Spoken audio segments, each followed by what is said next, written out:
y vi volar por en medio del cielo a otro ángel que tenía el Evangelio eterno para predicarlo a los moradores de la tierra, a toda nación, tribu, lengua y pueblo.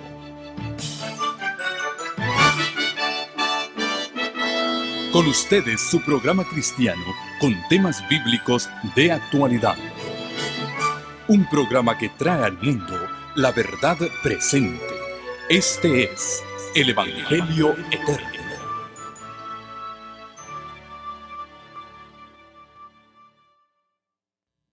Nuestra lectura bíblica que la hermana Marlene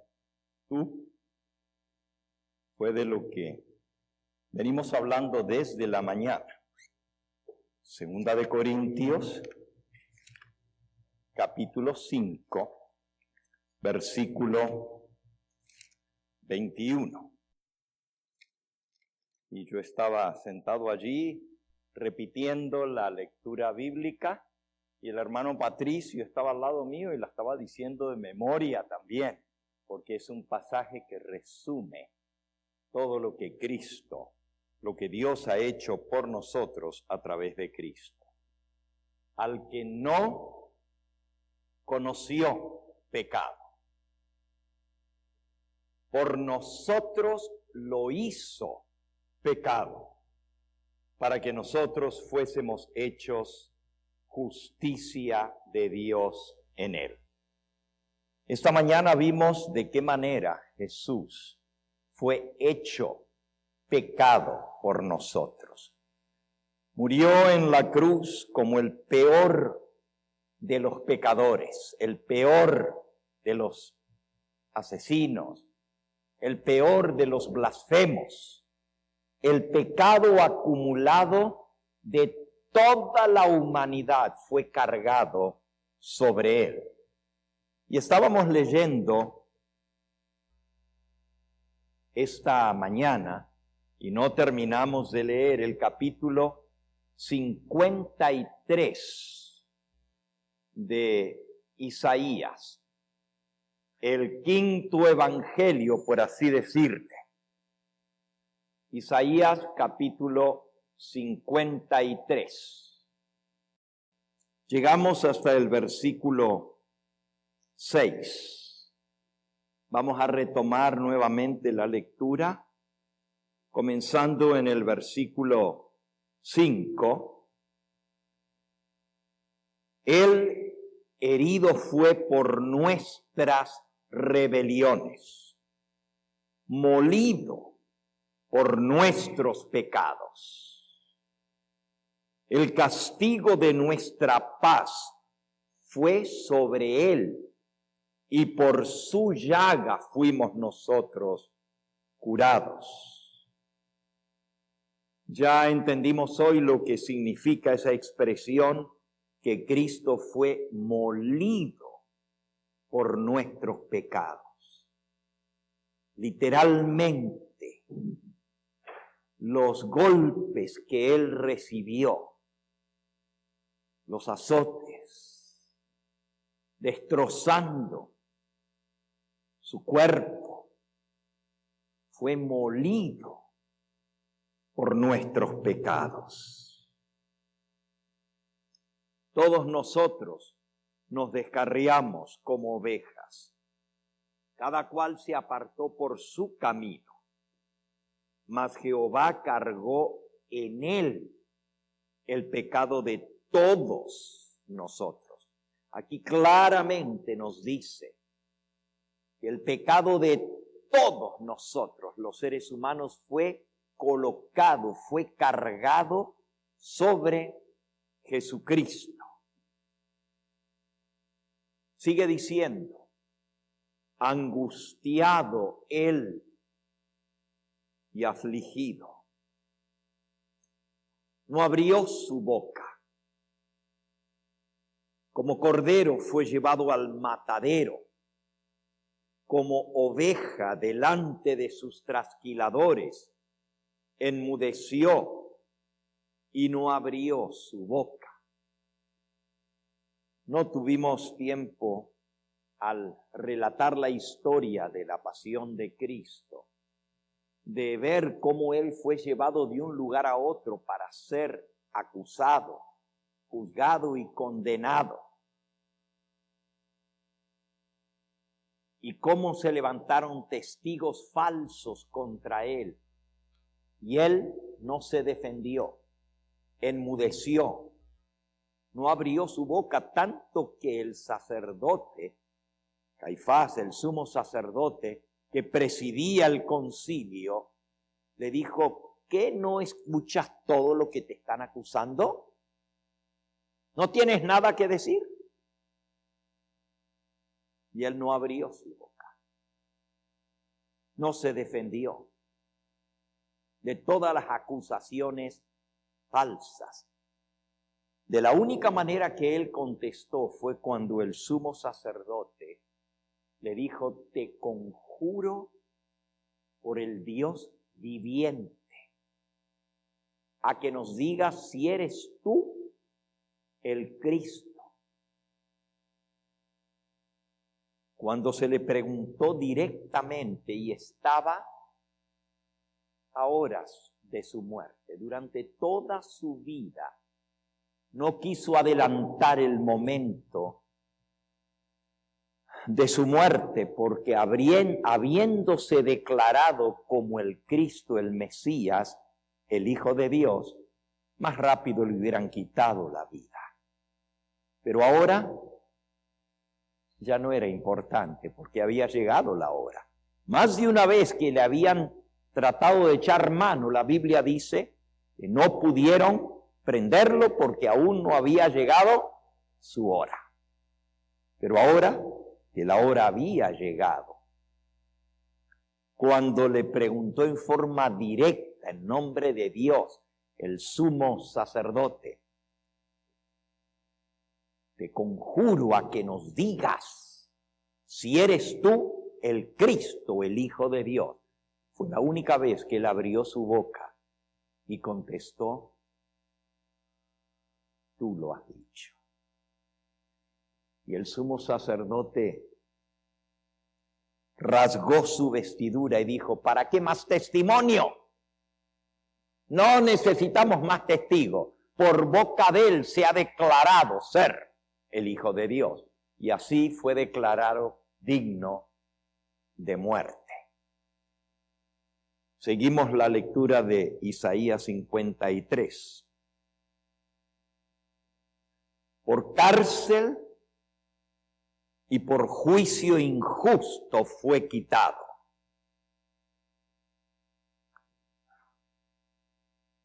Es cierto que Jesús no pasó mucho tiempo en la cárcel, pero sí fue encarcelado.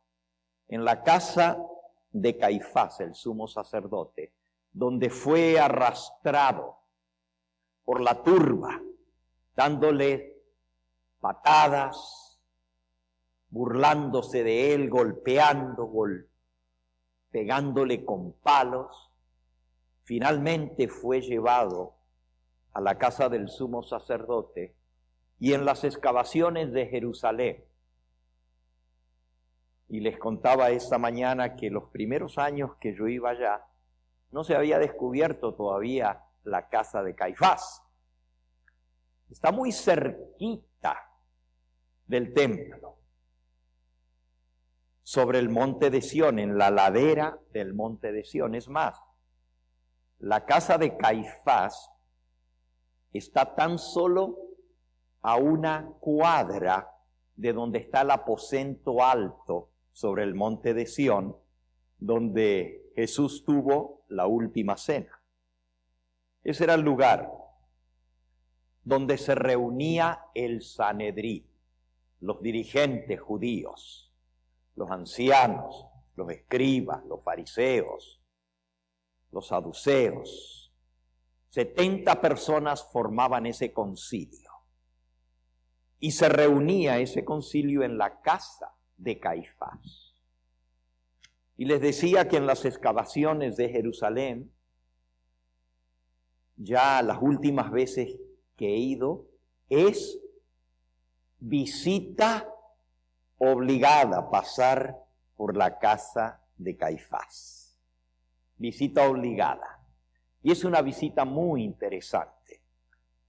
Ahora se ha construido, después de que se encontró la casa de Caifás, una iglesia, no es muy grande, pero es una iglesia en la ladera de la montaña, y esa iglesia se llama Ingallicanti, donde cantó el gallo, porque se construyó en lo que se descubrió en la excavación, que había habido un gallinero. Cuando excavaron para construir la iglesia, encontraron las ruinas de un gallinero, y ahí se construyó la iglesia en recuerdo de que cantó el gallo cuando Pedro lo negó. También se encontró el lugar donde se prendía el fuego en el patio de la casa de Caifás.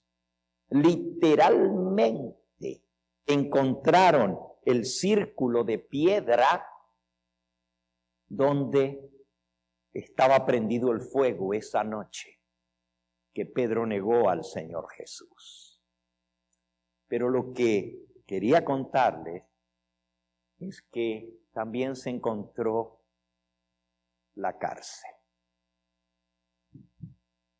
Como ese lugar, la casa de Caifás, servía como juzgado de la nación judía, porque los romanos estaban en control y ellos tenían su juzgado.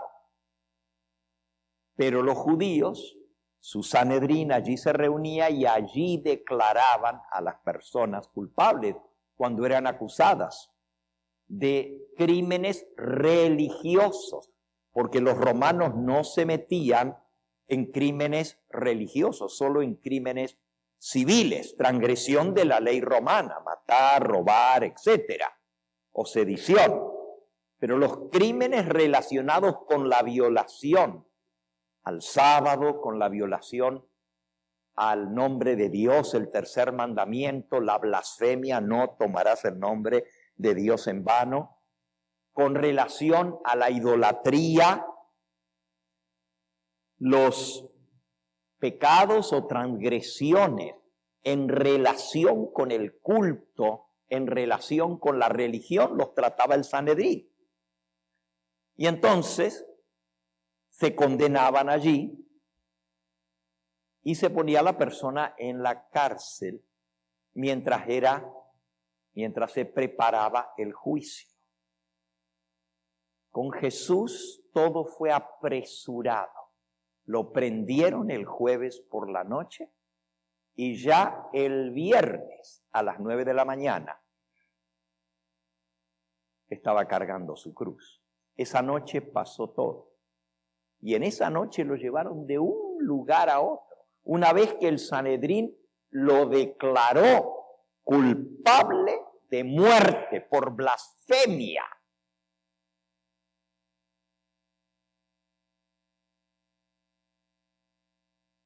El Pentateuco, el libro de Levítico, decía que el blasfemo tenía que ser muerto. Como aquel que blasfemó el nombre, fue apedreado. Los judíos no tenían ese poder en sus manos de quitarle la vida a nadie. Por lo tanto, tuvieron que llevarlo ante Pilato, pero si llevaban la acusación de que Jesús merecía la muerte por blasfemo, los romanos no reconocían la ley judía. Ellos eran los que estaban en el poder. Por eso levantaron la acusación de que él se había querido hacer rey, así haciendo un atentado contra el reinado de César, el emperador romano. Cualquiera que se hace rey a sí mismo, pues está descartando al emperador romano. Y esa fue la acusación que llevaron contra Cristo ante Pilato. Les quería mencionar esto porque aquí el versículo dice por cárcel y por juicio fue quitado. Jesús estuvo en la cárcel. Posiblemente pasó más de 3 horas atado en cadenas en la cárcel que estaba en la casa de Caifás, en un subsuelo. Lo bajaban allí o con cadenas debajo de las axilas o con sogas. Allí lo tenían mientras ellos estaban deliberando. Al lado de la cárcel estaba el lugar de el flagelamiento, que ya les conté esta mañana que se encontró la argolla de hierro, y si alguna vez les toca ir a Jerusalén, visiten la casa de Caifás. Y se sabe que es la casa de Caifás, no solo por todo lo que hay ahí, sino porque encontraron una inscripción en piedra que dice casa de Caifás, como se acostumbraba a poner en las casas los nombres de los dueños. Allí se encontró el nombre Caifás. Así que no hay duda alguna que ese fue el lugar a donde Cristo fue llevado. Siguiendo con nuestra lectura, dice, por cárcel y por juicio fue quitado. Un juicio totalmente injusto, pero así lo condenaron. Mas su generación, ¿quién la contará? Es decir, aunque lo mataron, él iba a vivir e iba a tener muchos que creerían en él, porque fue cortado de la tierra de los vivientes por la rebelión de mi pueblo, fue herido. Aquí está la razón por la cual él murió, por la rebelión de cada uno de nosotros, del pueblo de Dios. Se dispuso con los impíos su sepultura.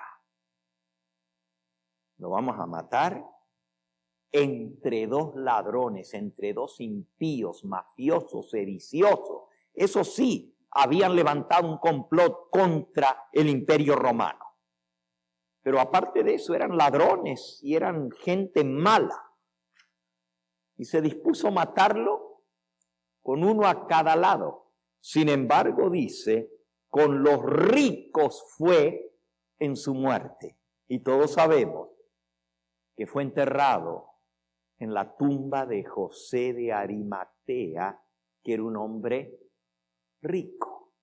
Quisieron humillarlo hasta lo último, crucificándolo entre 2 malhechores, pero a la hora de su muerte fue contado y puesto en el sepulcro de un rico. Y por cierto, José de Arimatea era parte del Sanedrín, igual que Nicodemo. Eran 2 dirigentes judíos que tendrían que haber estado presentes en ese juicio, que lo tuvieron. Por cierto, la ley decía que no se podían reunir después de medianoche, y lo hicieron después de medianoche, violando la ley. Tenían que ser todos invitados, pero no invitaron ni a José de Arimatea ni a Nicodemo, porque sabían que simpatizaban con él, para estar presentes en el juicio. Los que podrían haber defendido a Jesús, no se les pasó invitación para la reunión del Sanedrín. Y sin embargo, José de Arimatea decidió abiertamente identificarse con Cristo, ofreciendo su sepulcro de rico, era un hombre rico, para que Jesús fuera puesto en ese sepulcro. Se dispuso con los impíos su sepultura, mas con los ricos fue en su muerte, aunque nunca hizo maldad, ni hubo engaño en su boca. Aquí se declara nuevamente la verdad que vimos esta mañana y que fue nuestra lectura bíblica de hoy: al que no conoció pecado. Y aquí el profeta declara: nunca hizo maldad, ni hubo engaño en su boca. Con todo esto, versículo 10, Jehová quiso quebrantarlo, sujetándole a padecimiento. ¿Quién lo hizo pecado? Dios mismo lo sujetó a padecimiento en paga por el pecado. Recuerden, la culpa nuestra, Él la pagó. Él fue tratado como nosotros merecemos ser tratados, para que nosotros fuésemos o pudiésemos ser tratados como Él se merecía. Dice, cuando haya puesto su vida en expiación por el pecado, verá linaje, vivirá por largos días. Aquí está hablando de la resurrección de Cristo.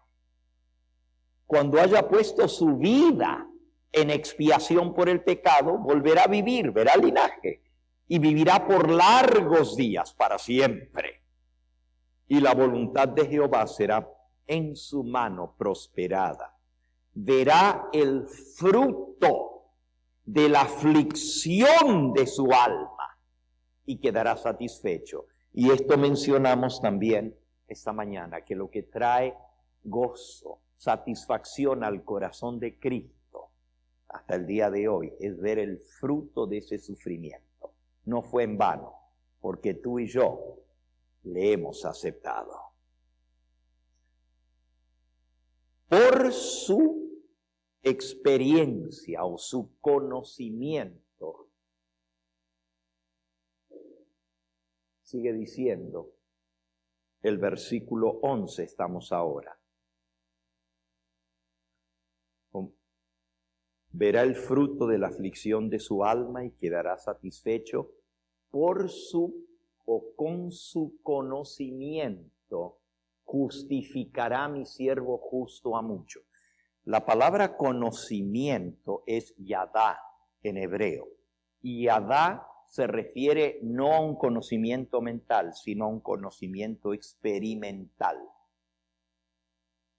Ustedes lo saben, porque cuando dice, y conoció Caín a su mujer, dio a luz un hijo. El conocimiento es algo experimental, algo que se vive. Y por lo que Cristo sufrió, padeció y experimentó, dice aquí, por su experiencia justificará mi siervo justo a muchos y llevará las iniquidades de ellos. Por tanto yo le daré parte con los grandes y con los fuertes repartirá despojos, por cuanto derramó su vida hasta la muerte y fue contado con los pecadores, habiendo él llevado el pecado de muchos y orado por los transgresores. Y todos sabemos que cuando le estaban atravesando, horadando sus tiernas manos, en lugar de maldecir o retorcerse del dolor del clavo, estaba destrozando los nervios de su mano tan sensibles. Lo que hizo fue orar por aquellos que le estaban haciendo el daño. Padre, perdónale, porque no saben lo que hacen. Bueno, esta mañana nosotros vimos un poquito de los sufrimientos físicos de Cristo. Pero el tema de esta tarde se titula Un sufrimiento mayor que ese. Y lo perfilamos hoy al hablar un poquito del sufrimiento y la agonía mental y emocional que podría haber llevado a la muerte Jesús aún mucho antes de haber sido crucificado. Yo quiero que entendamos esto, hermanos. Y les voy a leer una cita aquí del libro Testimonios para la Iglesia. dice así: el dolor corporal de Cristo, y ya vimos hasta dónde sufrió. Ningún otro ser humano ha pasado lo que él ha pasado físicamente. Pero el dolor corporal de Cristo fue tan solo una pequeña parte de la agonía que sufrió el amado Hijo de Dios. Todo lo que nosotros vimos hoy es una pequeña partecita de la agonía que él sufrió. Y ahora vamos a explorar un poquito más eso en una sección que lleva por título En el abismo de la desesperación. Porque Jesús gustó por la raza humana la segunda muerte. Lo que el pecador sentirá cuando sea condenado a desaparecer. Y usted dice, pero ese no fue el caso de Jesús. Él sabía que iba a resucitar. Aguarden un momentito. Déjenme recordarles algunas de las cositas que vimos hoy con respecto a la agonía mental de Cristo. En el Getsemaní, aprendimos hoy, Jesús ya se moría, agonizaba, estaba sudando, gotas de sudor mezcladas con sangre, hematidrosis. Fue en el Getsemaní, el día anterior, donde le rodeó el horror de densas tinieblas. Pesaban sobre él los pecados de un mundo perdido. Sufría en lugar del hombre, como transgresor de la ley de su padre. Allí se produjo la escena de la tentación, y no la única. La divina luz de Dios desapareció de su vista, y él pasó a manos de las potestades de las tinieblas. Cuando yo leí eso me estremeció. Esto está en la página 220 de Joyas de los Testimonios, tomo 1. Está también en Testimonios para la Iglesia, tomo 1. El capítulo titulado Los sufrimientos de Cristo. En el Getsemaní, Jesús pasó en manos de las potestades de las tinieblas, es decir, en manos de Satanás. Él es el hostigador, él es el asesino, él es el acusador. En su angustia mental en el Getsemaní, Jesús cayó postrado sobre las frías piedras. Se percataba del ceño de su Padre. Había desviado la copa del sufrimiento de los labios del hombre culpable y se proponía beberla él mismo para dar al hombre en cambio la copa de bendición. La ira que habría recaído sobre el hombre recayó en ese momento sobre Cristo. Allí fue donde la copa misteriosa tembló en su mano. Cuando Jesús oró, Padre mío, si es posible, pase de mí esta copa. No era que él estaba rehuyendo la muerte, él sabía que para eso había nacido. Desde los 12 años de edad, cuando vio la ceremonia de la Pascua y vio al Cordero Pascual y cómo se colocaban las manos y confesaban los pecados sobre el Cordero, él comprendió que ese Cordero lo representaba a él. Él sabía lo que había venido. Yo para esto he nacido, para esto he venido a este mundo, para dar mi vida en rescate. Él conocía su misión y no estaba rehuyendo su misión cuando dijo, Padre, si es posible, pase de mí esta copa. Lo que él pedía era no quedar separado de su Padre. La ira que habría recaído sobre el hombre recayó en ese momento sobre Cristo, cuando la luz de la divina presencia de su Padre desapareció de su vista y fue entregado en manos de las potestades de las tinieblas. Eso fue un repasito de esta mañana. Ahora vamos en sí al momento crucial. Mientras se hundían los clavos en sus manos, grandes gotas de sudor agónico, mezcladas con la sangre que brotaba de las heridas de su sien traspasada por la corona de espinas, los labios pálidos y temblorosos del doliente inocente exhalaron una oración de amor perdonador en favor de los homicidas. Padre, perdónalos, porque no saben lo que hacen. Lucas 23:34. Todo el cielo contemplaba la escena con profundo interés. El glorioso Redentor del mundo, de este mundo condenado y perdido, sufría la penalidad que merecía la transgresión de la ley del Padre. Tenía que expiar el pecado cometido por el hombre. Estaba por redimir a su pueblo con su propia sangre. Estaba pagando lo que con justicia exigía la santa ley de Dios.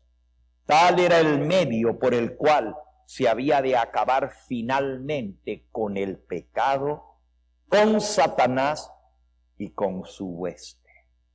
Oh, dice la mensajera del Señor, oh, ¿hubo alguna vez un sufrimiento y pesar como el que soportó el Salvador moribundo? Y ahora escuchen bien lo que sigue. Lo que hizo tan amarga la copa fue la comprensión del desagrado de su Padre. No fue el sufrimiento corporal lo que acabó tan prestamente con la vida de Cristo en la cruz. Si hubiera sido lo que estaba sufriendo porque había sido crucificado, pues no hubiera sufrido más que los otros dos que estaban a su lado. Ese viernes, cerca de la puesta del sol, vinieron a bajar de la cruz los cuerpos y encontraron que el que estaba a la derecha y el que estaba a la izquierda de Jesús estaba vivo, no se habían muerto. Por eso les quebraron las piernas. Si ustedes prestaron atención esta mañana, para poder respirar, estaban en esta posición, necesitaban empujarse sobre los clavos para soltar el aire, porque el diafragma no le permite. Al quebrarle las piernas, estaban impidiendo que respirasen.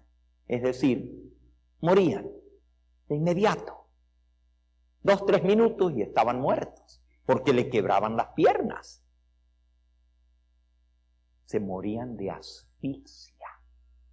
Pero cuando vinieron a Jesús, encontraron que ya estaba muerto y no le quebraron las piernas, para que se cumpliese lo que estaba escrito: no quebrarán hueso suyo. Y si él no murió por el sufrimiento corporal ni por la crucifixión, ¿de qué murió?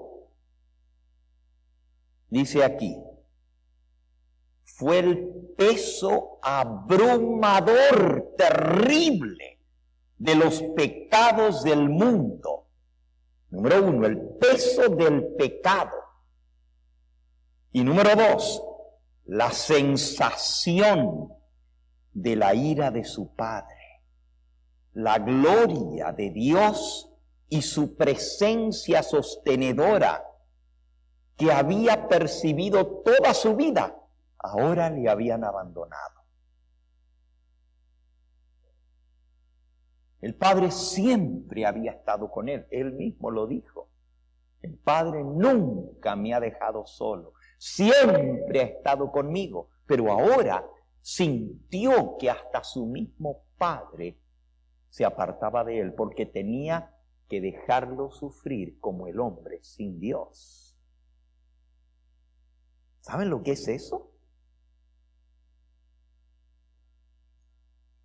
La gloria de Dios y su presencia sostenedora lo habían abandonado. La desesperación le aplastaba con su peso tenebroso y arrancó de sus labios pálidos y temblorosos el grito terrible de angustia. Dios mío, ¿por qué tú me has dejado solo? ¿Por qué tú me has desamparado? Jesús, unido a su Padre, había creado el mundo. Frente a los sufrimientos agonizantes del Hijo de Dios, únicamente los hombres ciegos y engañados permanecieron insensibles. Los príncipes de los sacerdotes, los ancianos, se burlaban, escupían a Cristo, el amado Hijo de Dios, lo vilipendiaban, mientras éste agonizaba y se moría, no les importó. Pero la naturaleza inanimada gemía y simpatizaba con su autor, que sangraba y perecía. La tierra tembló. El sol se negó a contemplar la escena. Los cielos se cubrieron de tinieblas. Los ángeles presenciaron la escena del sufrimiento de su amado general hasta que no pudieron soportar más y se apartaron del horrendo espectáculo y lo dejaron solo, rodeado de las huestes del mal. Esto es casi incomprensible. Dios retiró su luz, por eso las tinieblas cubrieron la tierra y rodearon la cruz. Y ahí fue donde Jesús se sintió totalmente solo. Hasta los ángeles se apartaron. No pudieron seguir viendo la horrorosa escena, el horrendo espectáculo. Cristo se moría en medio de la desesperación. Había desaparecido la sonrisa de aprobación del Padre. Y a los ángeles no se les permitía aliviar la lobreguez de esta hora atroz. Él mismo había dicho: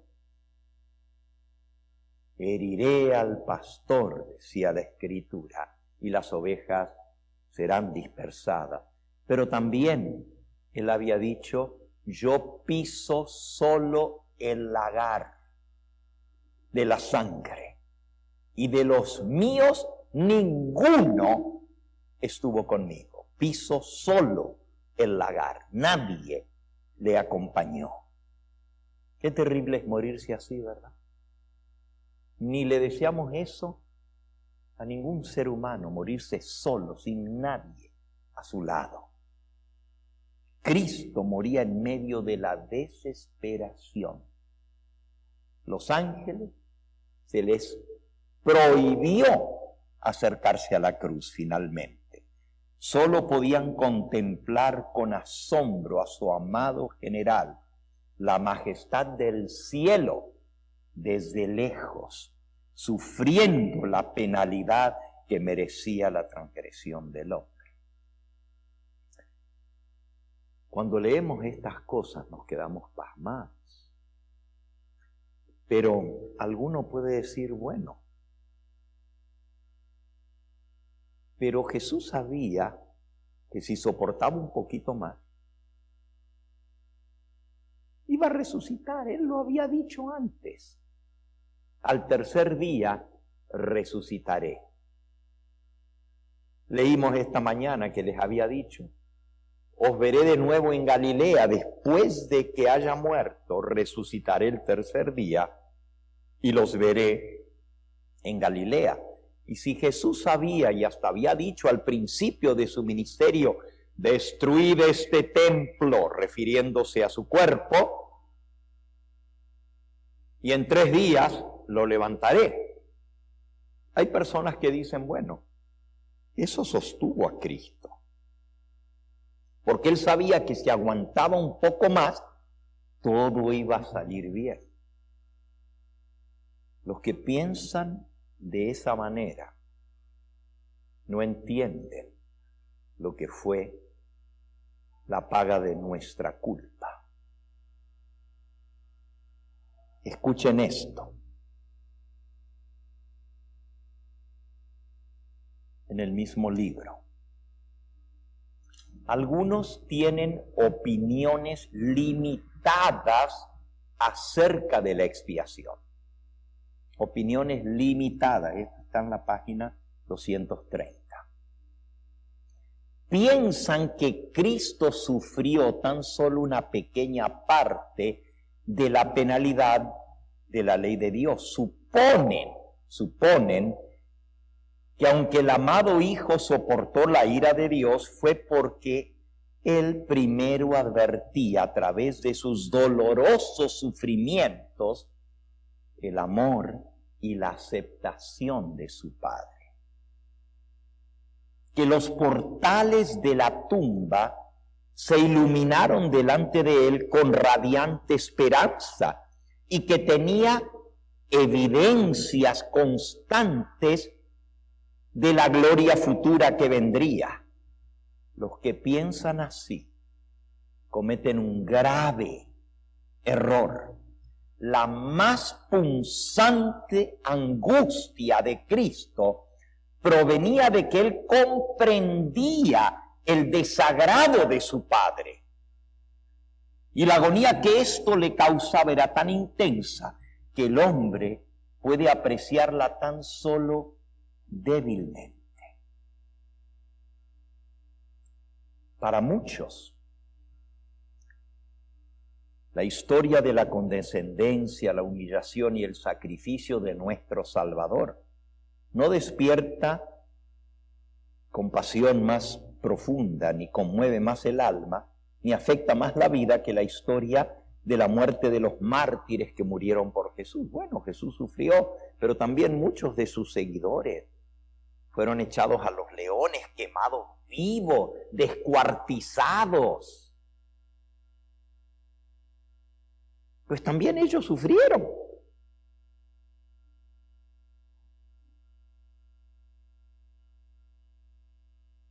Incluso hubo otros que murieron crucificados. Entre ellos Pedro, cabeza abajo. ¿En qué difieren de estas muertes la muerte del amado Hijo de Dios? Es verdad que murió en la cruz en forma muy cruel, la peor de las muertes, que se reservaba solo para los esclavos, solo para los reos del Imperio Romano. Ningún ciudadano romano podía morir crucificado. Era lo peor de lo peor. Sin embargo, otros antes que él han sufrido torturas corporales iguales que las de Cristo. ¿Por qué entonces fue más espantoso el sufrimiento de Cristo que el de otras personas que entregaron su vida por amor a Él? Yo escucho al pastor Gerena cantar en Jesucristo, mártir de paz. Y hay un himno que dice que Jesús fue mártir. Él no murió como mártir. Le llaman el mártir del Calvario. Jesús no murió como mártir. Él murió como expiación. Dice aquí, ¿en qué difiere? ¿En qué fue más espantoso el sufrimiento de Cristo que el de otras personas que entregaron sus vidas por amor a Él? Si Cristo hubiera muerto como mártir, si los sufrimientos de Cristo consistieron solamente en dolor físico, entonces su muerte no fue más dolorosa que algunos de otros mártires. Pero Él no fue mártir. Estamos cambiando muchos conceptos hoy en día, ¿verdad? El de que Cristo tenía ojos azules, que era puesto, eso descartado. Que los clavos atravesaron sus palmas, como está dibujado, también descartado. Pero algunos dicen, pero el Salmo 22 dice, horadaron sus manos y sus pies. Entonces no se cumplió el Salmo 22, que dice que sus manos fueron horadadas por los clavos. Hermanos, en hebreo, en el idioma de la Biblia y que hablaba Cristo, mano se dice yad, yad. Y cuando usted habla en hebreo y conoce el idioma hebreo, sabe que en la mente hebrea la mano no son solamente los 5 dedos y la palma. La mano incluye la muñeca en idioma hebreo. Así que cuando dice horadaron sus manos y sus pies, pues incluye la muñeca por donde atravesaron los clavos. El dolor corporal de Cristo fue tan solo una pequeña parte de la agonía que sufrió el amado Hijo de Dios. Los pecados del mundo pesaban sobre Él, así como la sensación de la ira de su Padre mientras sufría la penalidad de la ley transgredida. Esto fue lo que abrumó su alma divina. Fue el hecho de que su Padre ocultara su rostro. El sufrimiento de su propio Padre y el saber que su Padre lo había abandonado fue lo que le infundió desesperación. El inocente varón que sufría en el Calvario comprendió y sintió plena y hondamente la separación que el pecado produce entre Dios y el hombre. Fue oprimido por las potestades de las tinieblas. Ni un solo rayo de luz iluminó las perspectivas del futuro para él. ¿Saben lo que eso significa? Se los voy a leer un poquito. Me salteé un parrafito, pero es bien importante.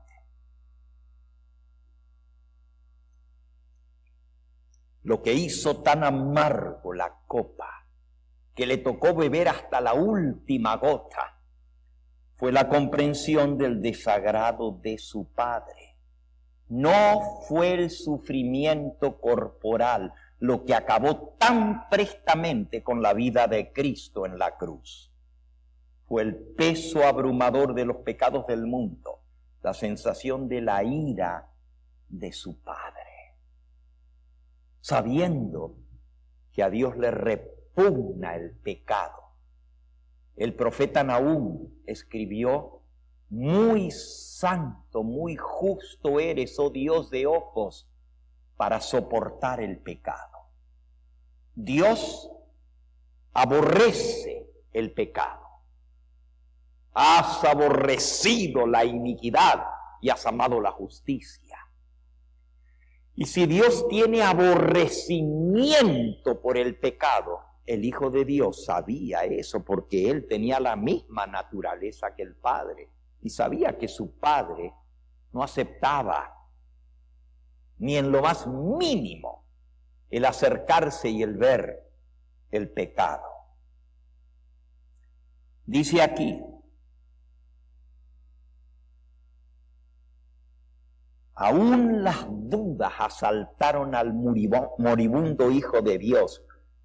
No podía ver más allá de los portales de la tumba.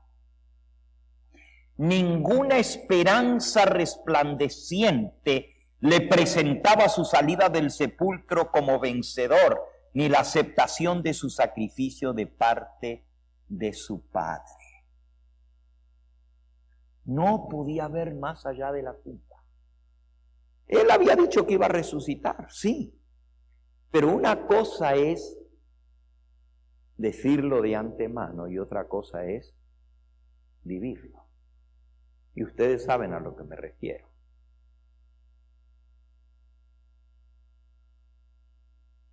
Cuando mi padre murió, yo dije, pues tengo que ser fuerte. No puedo dar un espectáculo de tristeza, de desesperación, aunque estaba triste. Y todo pasó bien, pude hablar en su funeral. Yo era muy cercano con mi padre. Él era pastor y yo también finalmente quería ser pastor. Y teníamos una amistad muy cercana. Con mi madre también, pero especialmente con mi padre. Y cuando él murió, yo dije, tengo que tener compostura. Ayúdame, Señor, a no derrumbarme. Y le pedí al Señor. Y la gente se sorprendía. Wow, el pastor está bien calmo. ¿Cómo puede hablar? ¿Cómo puede escuchar los testimonios? Ayer o antes de ayer, el jueves, estábamos en un funeral, estaba conduciendo yo un funeral. Y las personas que hablaban no podían ni hablar, porque se emocionaban de tal manera que se echaban a llorar. Y yo le pedí al Señor que eso no me pasara a mí, y todo fue bien, todo fue bien. Yo dije, bueno, ya pasé lo peor. Pero en el momento que comenzaron a bajar el féretro de mi padre en el hoyo, yo no estaba preparado para eso. Yo pensé que estaba preparado. Y la esperanza llenaba mi corazón. Sabía que esa no era una despedida. Pero una cosa es saberlo a nivel de la mente y otra cosa es experimentarlo.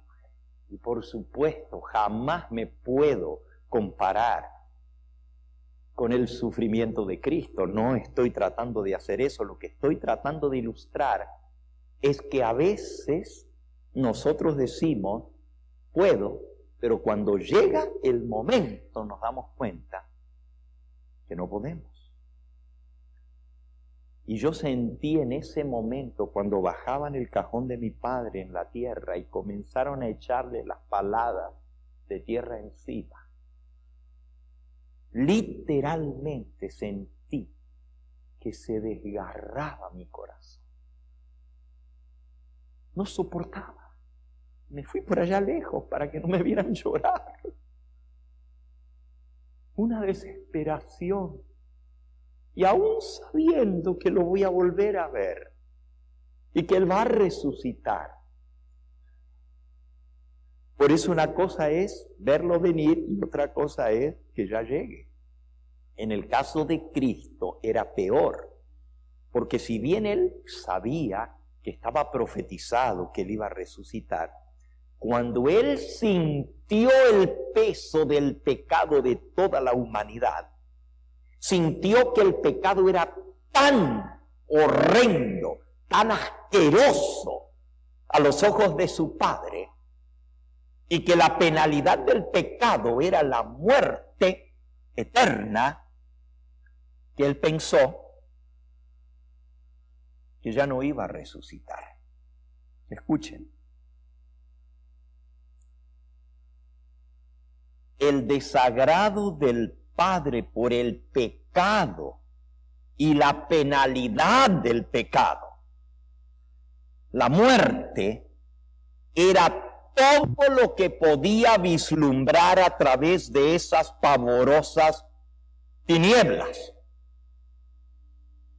Si yo estoy dando mi vida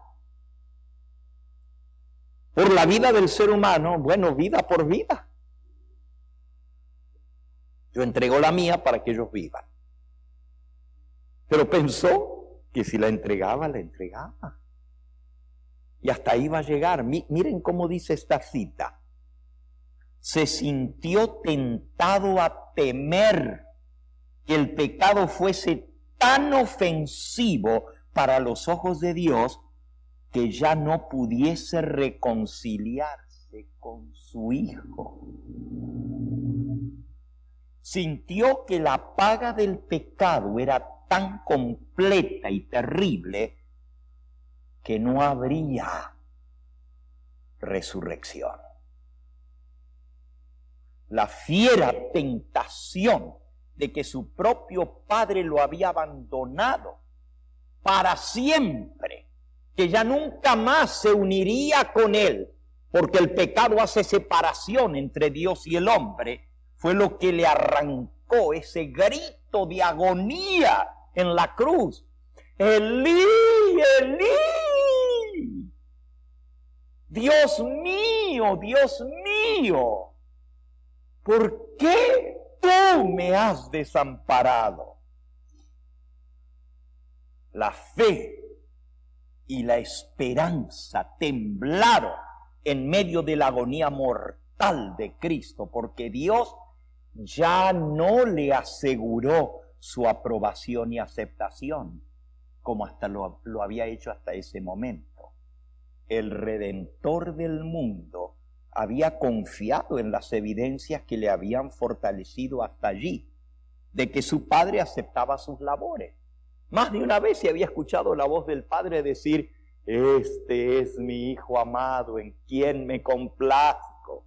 No solo en su bautismo, en varias ocasiones, en la transfiguración, de igual manera. Unos días antes de su muerte se escuchó una voz que decía: este es mi Hijo amado, en quien me complazco. Todo el tiempo el Padre le había asegurado de que estaba complacido. Pero ahora las cosas cambiaron. En la agonía final de Cristo, mientras entregaba su preciosa vida, tuvo que confiar no en evidencias, sino por fe. No tenía nada, porque la fe no tienes algo para ver. Es solo la palabra de Dios.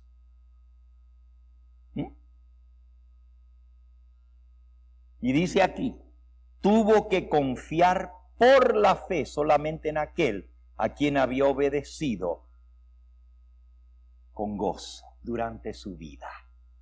No le alentaron claros y brillantes rayos de esperanza que iluminasen a diestra y siniestra. Las tinieblas rodearon la cruz. Todo lo envolvía una lobreguez opresiva. En medio de las espantosas tinieblas que la naturaleza, por simpatía,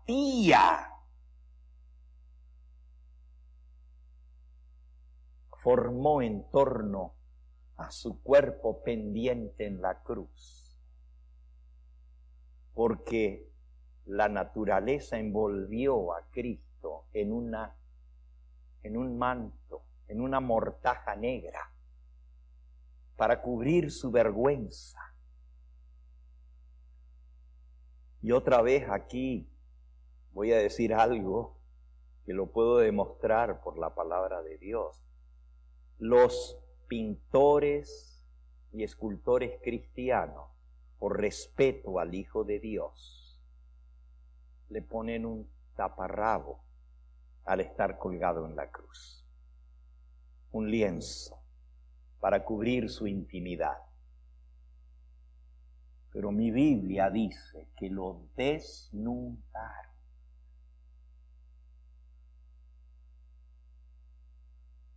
Y lo crucificaron desnudo. Eso nos sacude porque nunca lo hemos visto a Jesús de esa manera. Pero lean bien el relato del Evangelio. Hasta echaron suerte sobre su ropa. Lo dejaron desnudo. Y la Biblia usa la palabra desnudar en el relato. Pero la naturaleza inanimada formó una mortaja negra en torno a él para cubrir,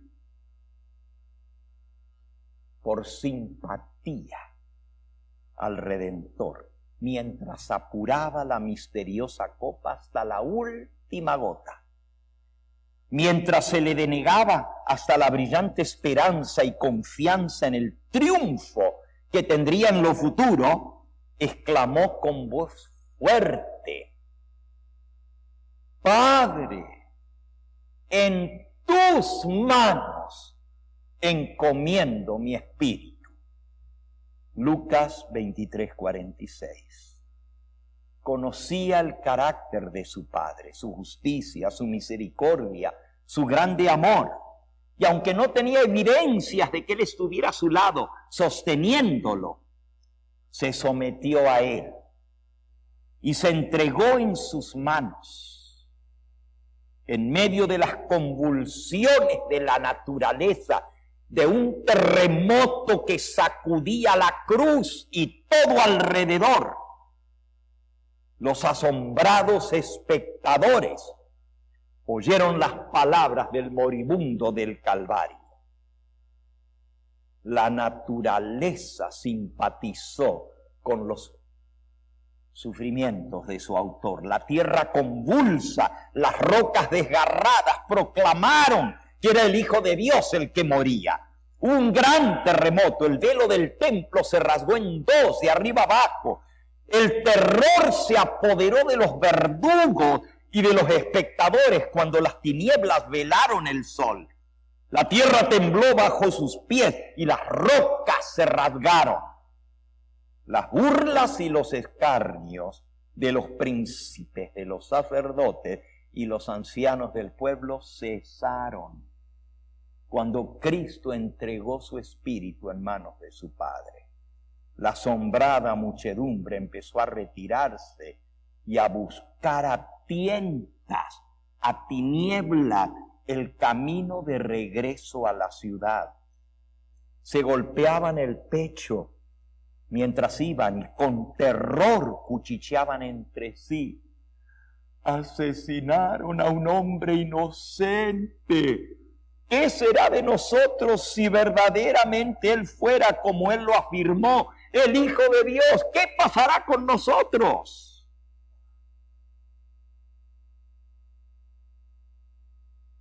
Lo que causó la muerte de Jesús fue su agonía mental, el conocimiento y el sentimiento del peso del pecado y el desagrado y el abandono de su Padre. No es que su Padre lo abandonó, pero eso Él sentía cuando se hizo tinieblas a su alrededor.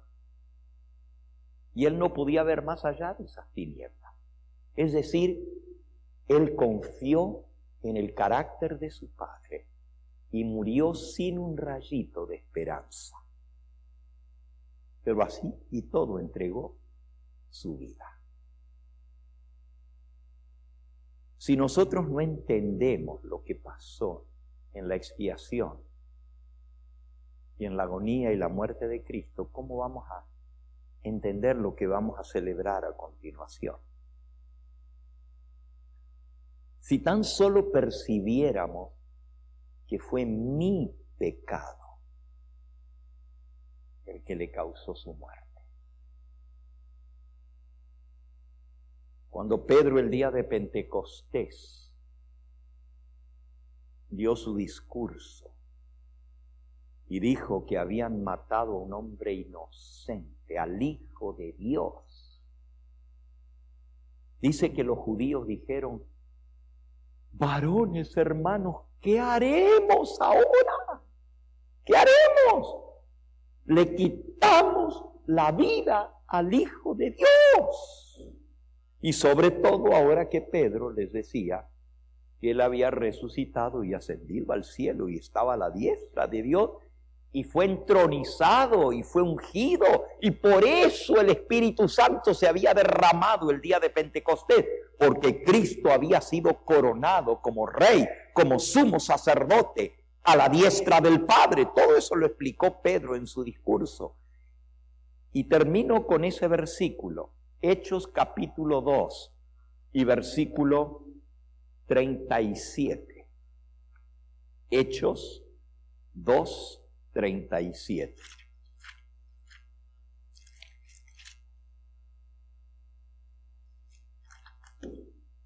Al oír esto, bueno, el 36 dice lo que acabo de expresar: sepa pues ciertísimamente toda la casa de Israel que a este Jesús, a quien vosotros crucificasteis. ¿Quién crucificó a Cristo? No fueron los romanos. Es muy fácil acusar a los judíos. No fue el Sanedrín que lo crucificó. Este Jesús, a quien vosotros crucificasteis, Dios le ha hecho Señor y Cristo. Al oír esto, se compungieron de corazón.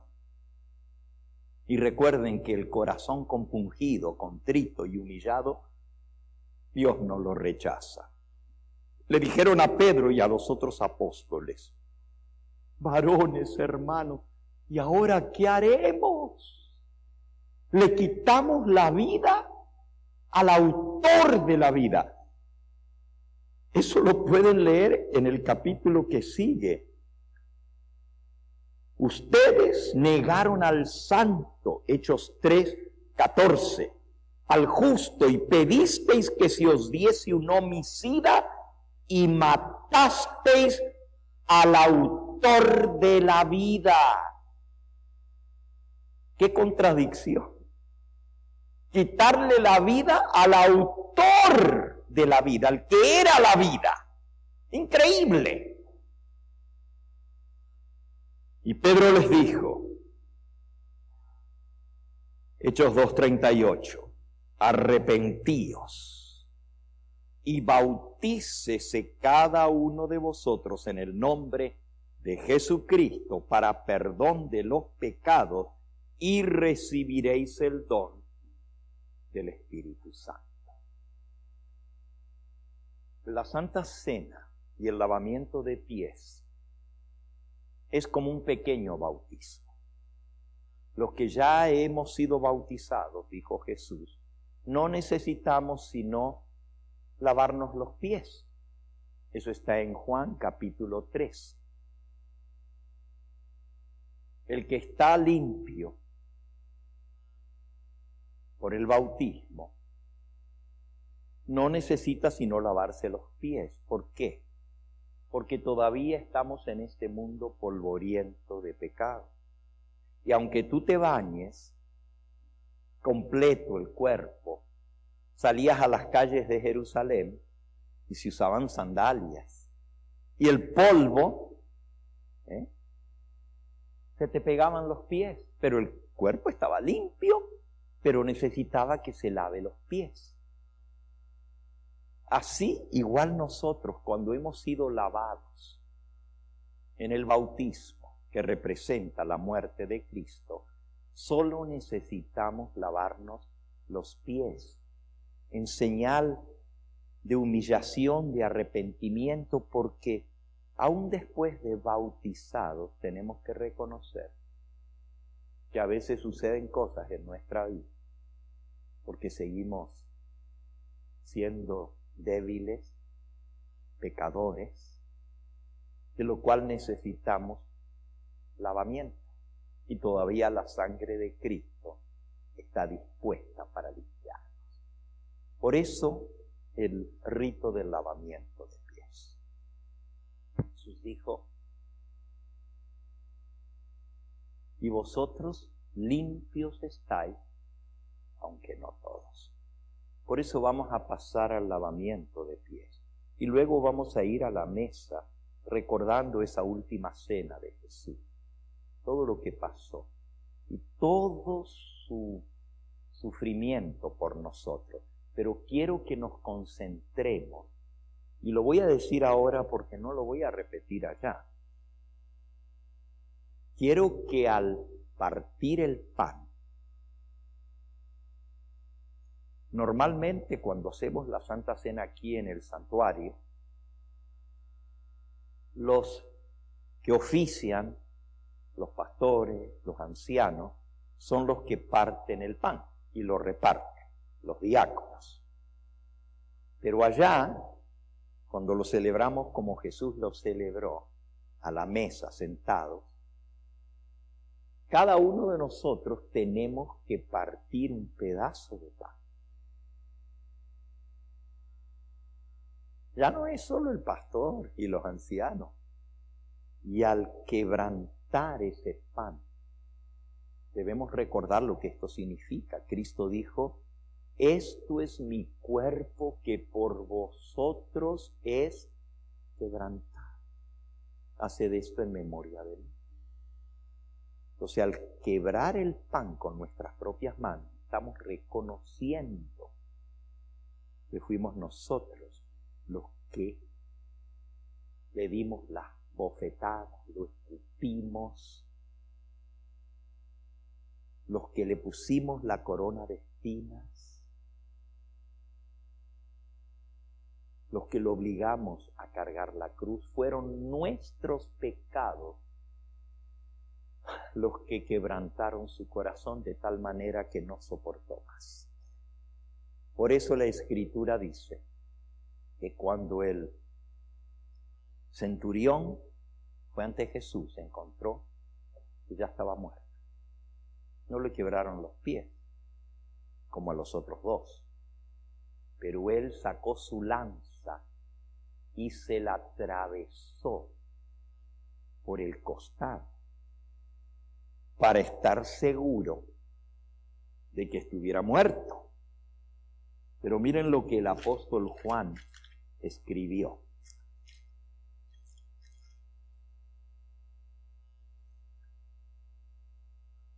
Cuando llegaron a Jesús, como le vieron ya muerto, no le quebraron las piernas. Pero uno de los soldados le abrió el costado con una lanza y al instante salió sangre y agua. Dos elementos separados, sangre y agua. Y el que lo vio da testimonio. Y su testimonio es verdadero. Y él sabe que dice la verdad para que vosotros también creáis. Y el mismo apóstol escribió: este es Jesucristo, primera de Juan 5:6, que vino mediante agua y sangre. No mediante agua solamente, o solo sangre, sino mediante agua y sangre. Y el Espíritu es el que da testimonio, porque el Espíritu es la verdad. Y esos tres dan testimonio en la tierra: el Espíritu, el agua y la sangre. ¿Por qué agua y sangre? Porque el corazón de Cristo se reventó, explotó. Y por eso tenía la sangre regada por dentro. No solo los líquidos, los fluidos del cuerpo, sino también la sangre. Y al abrirle el costado salió sangre y agua. Cuando participemos del pan y participemos de la copa, recordemos esto. Porque el que come sin discernir el cuerpo de Cristo, condenación, come y bebe para sí. Tenemos que discernir lo que estamos haciendo, eso es 1 Corintios 11, para poder participar de la cena del Señor, entendiendo que fuimos nosotros los que le causamos la muerte, nuestros pecados. Así nos vamos a acercar a la mesa del Señor. Lo más hermoso es que ya eso pasó, está en el pasado. Y ahora nos espera una santa cena en el reino de los cielos. Y podemos venir tristes a la mesa y debemos venir compungidos de corazón, diciendo, matamos al Hijo de Dios, yo fui el que lo maté. Pero también nosotros sabemos que Él no quedó en la tumba. Como cantamos hoy, la tumba no lo pudo retener. Ya pasados los dolores de la muerte, porque la tumba no lo pudo retener, salió triunfante de la tumba. Y ese mismo Jesús está dispuesto a darte a ti la victoria sobre el pecado. Ese es el poder de Cristo, el mismo poder que lo sacó de la tumba. Yo pongo mi vida y yo mismo la vuelvo a tomar. Nadie me la quita ni nadie me la da. Yo mismo la pongo y yo mismo la vuelvo a tomar. Ese mismo poder que resucitó a Cristo de los muertos, te puede resucitar a ti y a mí.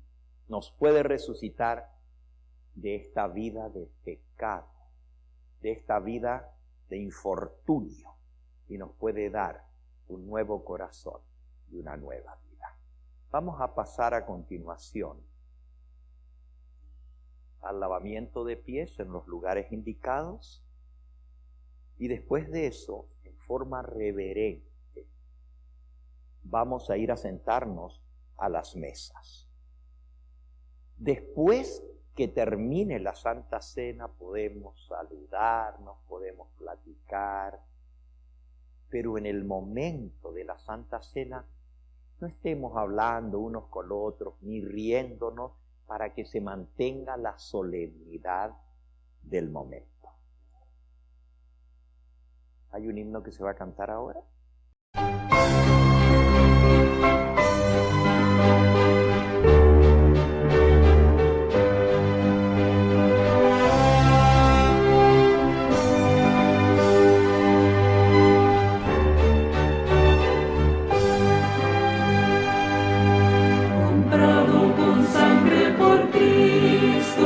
Gozoso al cielo ya voy, librado por gracia infinita, cual hijo en su casa estoy. Por él, comprado con sangre yo soy, con él, con Cristo al cielo yo voy. Soy libre de pena y culpa, su gozo me hace sentir. Él llena de gracia mi alma, con Él es tan dulce vivir. Por Él, comprado con sangre yo soy, con Él, con Cristo al cielo yo voy. En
Este fue el Evangelio Eterno, su programa cristiano de actualidad bíblica, trayendo al mundo la verdad presente.